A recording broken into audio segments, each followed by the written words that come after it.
ring compressor.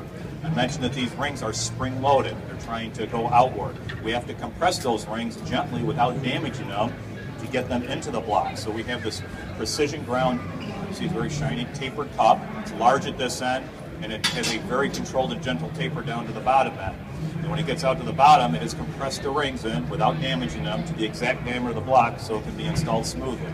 We're going to take this engine during the show, we're going to put it together and take it apart 100 times. And we won't damage any of these components. It drops in real nice on the top. As I pull it through, pretty gentle force, it has completely compressed these rings, and you see it seamlessly go in. The other device that you'll notice they're using is what's called this piston rod guide fork. On this crankshaft are precision ground bearing surfaces going against this bearing. We do not want to damage them. If we damage them, we'll have very short engine life and bearing failure. This connecting rod is pretty hard, so it has strength and durability. If it was to contact with that surface, it will damage it, and you'll have a short engine life and bearing failure. So in order to guarantee that it doesn't happen, we use a pretty simple device. It's a nylon guide rod. Crankshaft journal sits in here. It's made up of nylon. These two little metal tapered pins go in the bolt holes.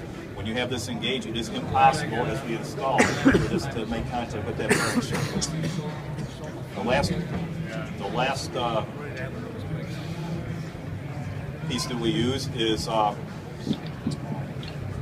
this device to push the piston into the bore. It has a nylon face, pushes against the face of the piston so we don't damage the piston.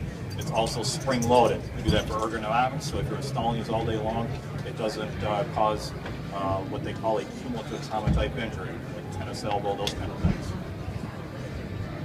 A lot of pressure, guys. Look at it, right in. All right. So.